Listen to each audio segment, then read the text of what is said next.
we normally wouldn't use a 13-year-old's name. We normally wouldn't even do a press release on a 13-year-old that was charged with a threat.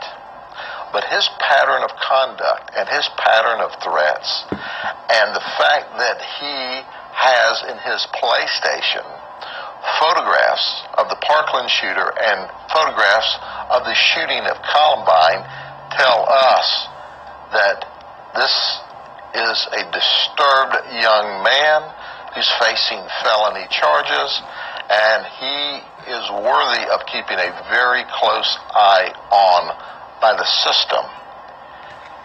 That's why we went above and beyond when we put him in the system to make sure that everyone who has the opportunity to create an intervention for him does exactly that. In the release, I think you said he's a troubled young teen. He is a troubled young teen. I'm sorry again. He is a troubled young teen. There is no doubt about that. And I can tell you right now, when you look at the boxes and the warning signs that he's given us, we couldn't do anything other than we're doing today. Let me read all of these for you. He wanted to die and see God. He wanted to shoot up Westside K through 8 school, that's in Osceola County, where he attended. He wanted to be the next school shooter. He wanted to kill a lot of kids. He wanted to kill different kids because they snitched on him and got him expelled from the Westside 8 school. He was expelled, by the way, and he was expelled for threatening kids there. He was charged criminally, and he said that he had buried a handgun in his neighbor's backyard because he didn't want his mother to know that he had one. Now, we have searched and searched and searched that backyard, and we can't find a handgun.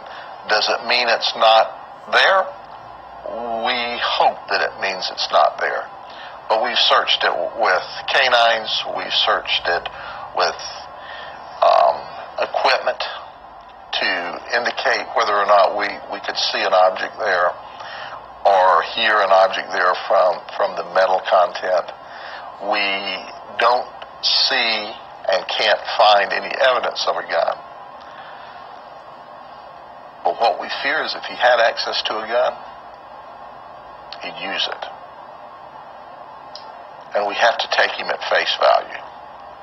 Finding all that stuff on his PlayStation, what does that tell you? Is he idolizing? Yes, I believe so. Now, you say, well, he's only 13. It only takes like 4 pounds or 7 pounds of pressure on the trigger of a gun to kill someone.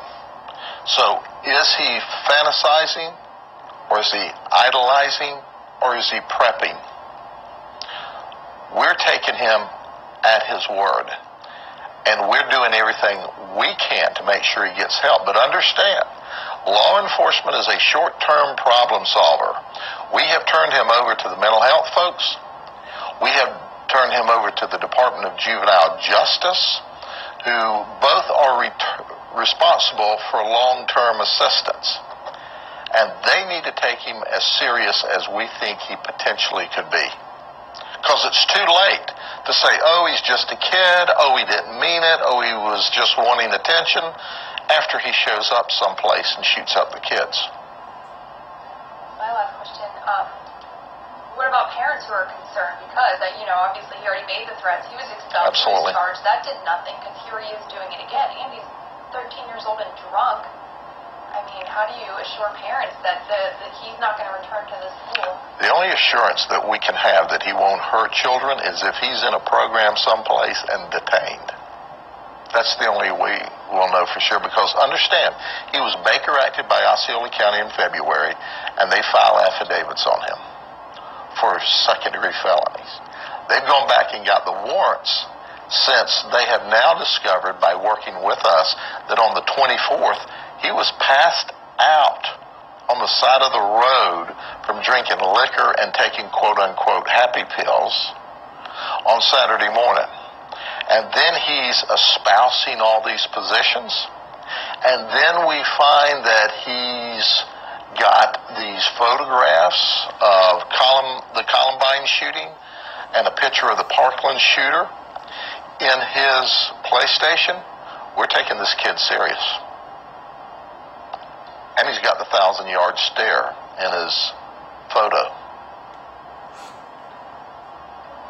Sheriff, other than your contact with him on Saturday and Osceola's contact in February, has there been any other charges or any other contact with him? I don't know of any other contact at this time, and quite frankly, unless it was a felony charge, we can't mention that anyway. But that's part of the follow-up investigation. We made sure that we touched base with everyone who is involved with or could be involved with this young man, because at the end of the day, do we want to see him locked up for the rest of his life for these charges? No. Do we want him out where he can hurt people? No. We've got to find a resolution to this, and until we can find a resolution, he has to be kept behind a locked door for his safety and security and for that of others. I am grateful that his mother and father are working with us and agree that we've got to get this kid some help, because you turn him out and give him a gun with this attitude, we can't guarantee that he wouldn't use it. Have the parents mentioned why